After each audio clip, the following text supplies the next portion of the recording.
Daughters of Darkness, also known as Les Lèvres Rouges, which translates to Red Lips, is an erotic horror film. The film follows a newlywed couple as they stay in a hotel while traveling on their honeymoon. There, they encounter Countess Elizabeth Bathory, who falls for the newlywed wife. The film was directed by Kümel and stars Delphine Seyrig.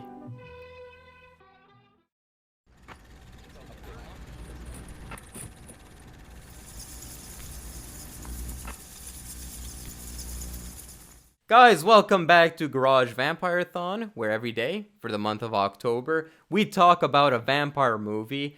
We're talking about Daughters of Darkness, which I had never seen before and never even heard of before, but damn am I glad I watched this movie because it's actually fucking fantastic. I'm just gonna start off the review like that. I think so far of all the movies, this is my favorite one. It's just amazing. I can't find words to describe how amazing it is. I really like this movie. So, I didn't really go in depth on the story. Let's just talk about the story. So the movie opens up with this very steamy sex scene, beautiful colors, the couple is in love, very graphic sex scene, but it really works in here.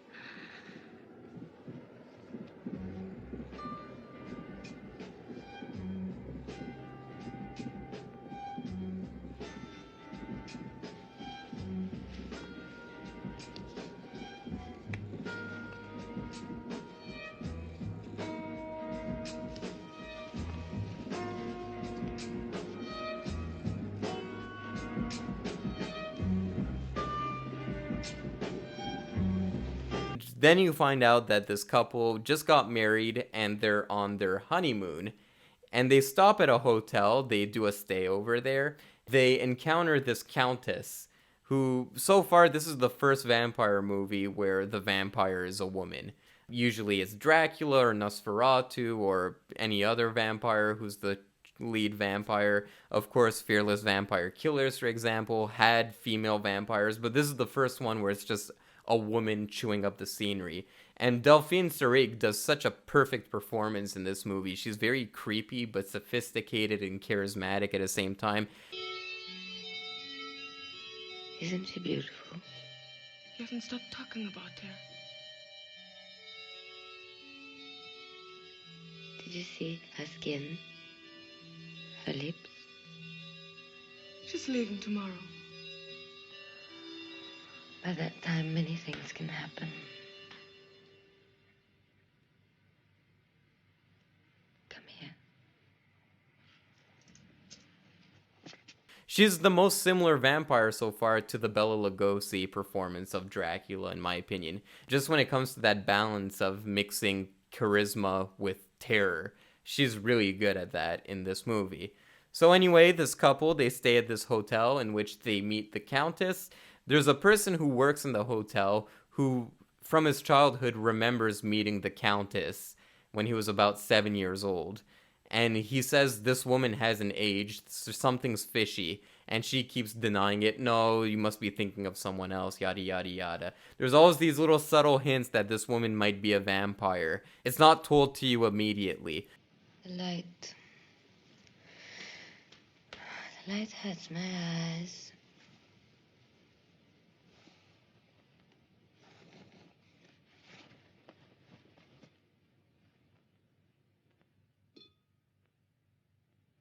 What's really interesting in this movie is that we know that vampires are very sexual when it comes to movie monsters. You usually associate vampires with sexuality. And this is the first movie in this marathon that really goes for that angle. The Countess starts to become friendly with this newlywed couple. And one day they're talking, and the Countess starts talking about her family history. And she says that one of her ancestors was notorious for drinking the blood of 300 virgins. Human blood was the elixir of youth. Exactly. Do you know about her? Yes, I've read of her. She kidnapped young girls and kept them chained to give blood. Blood for her to bathe in and drink. No. And she hung them up by the wrists and whipped them until their tortured flesh was torn to shreds. Oh, yes, that's it, and she clipped off their fingers with shears. No. She pricked their bodies with needles. Yes, she tore out their nipples with silver pincers. No. And she bit them everywhere. No. And then she pushed white-hot pokers into their faces. And when they parted their lips to scream, she shoved the flaming rod up into their mouths. Stop it. Oh, yes, go on.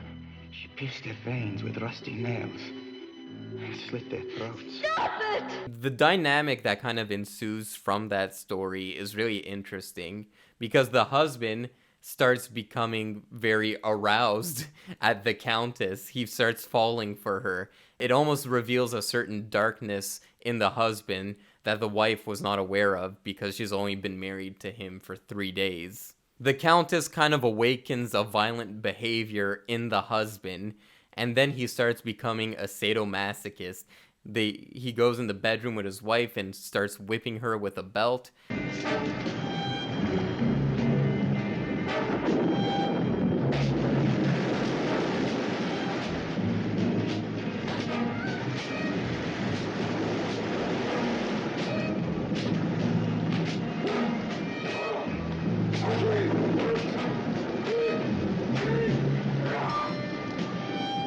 It gets pretty dark at times. And it's later revealed that this countess, what her plan is that she's trying to ruin this couple's relationship because she's a lesbian and she wants to keep the wife for herself. When we're introduced to the countess as well, she has a kind of sidekick that they do imply that she may have a romantic relationship with this sidekick, but she's probably fallen out of love with her. So just because of all those dynamics going on between the countess and the way she's conniving, trying to get this couple to fall out of love with one another so she can fall in love with the wife, I thought all of the dynamics in here were really interesting. I thought all of the characters were multidimensional, and I thought that it was all spearheaded by this excellent performance by the actress who plays the countess. But it's not just the characters that I thought were very interesting to watch, and I was invested in their stories and where they would go next. The tone of this movie is very interesting and unique. On the one hand, it does feel really sleazy. It's a 70s exploitation movie that deals with homosexual themes. You would think it's a very sleazy movie, but the movie has a very glamorous, gothic, sophisticated feel to it. Even the countess, there's nothing very terrifying about her. She's a very sophisticated, well-mannered, and sexy woman. The movie almost has like a giallo cinema feel, especially with that opening sex sequence. Very exploitation feeling, but very artistic, especially when it's using colors and synth music, elements like that. Made me think I was watching this very beautiful giallo film. And whenever it comes to watching 70s movies, I just like the groovy feel of it. The wife character in this has like that iconic 70s hair where it's straight with the little curves at the bottom. I don't know what that's called. There's a point in here where they're drinking blue cocktails. Everything kind of feels groovy. The colors are very popping. And I like the dark places where this story goes. I like the fact that they explore homosexuality, especially in a movie from the 70s. That's kind of something that was still taboo back then. And I like the fact that they parallel the life of a vampire with the life of a homosexual in that era. Vampires are seen as these very monstrous figures that are scoffed at by society. They're outcasts of society as well. And so are homosexuals in this time period. Yet they don't play it as like this very offensive thing. That's why they add that hint of glamour to it that adds to that homosexual feel. The movie also deals with themes of sadomasochism, which is really interesting to me. I haven't seen all of the movies from the 70s, but this movie I believe was 1971. This feels very advanced for the year 1971. And the story is fantastic, the feeling is fantastic, the characters are fantastic. Even the ending, I thought this movie was going to end with a... No, it really ends with a bang. The way they take out the vampire in this movie is fucking wild. Like, they fucking kill her and kill her and kill her and kill her. It's a very excessive death, but it really works in the context of this movie.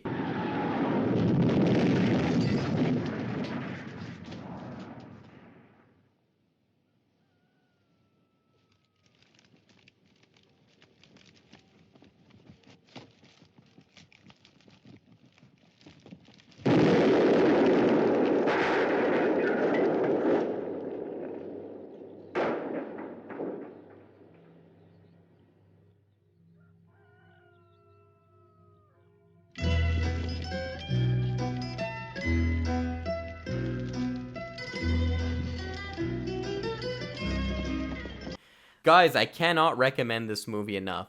This is truly a fantastic movie. I don't know if I'm alone on this, because I saw the rating on IMDb, and it wasn't terrible by any means, but it wasn't, like, amazing. I think this is truly... I've witnessed Kino. I just witnessed Kino. That's how I feel watching this movie, Daughters of Darkness. Guys, have you seen it? Did you like it? Did you hate it? Give it a watch. Trust me on this one. You will like it. It's a truly, truly good movie. If you like Giallo cinema, watch this movie. And on that note, I'll see you tomorrow for more Garage Vampire-thon. Take care, guys.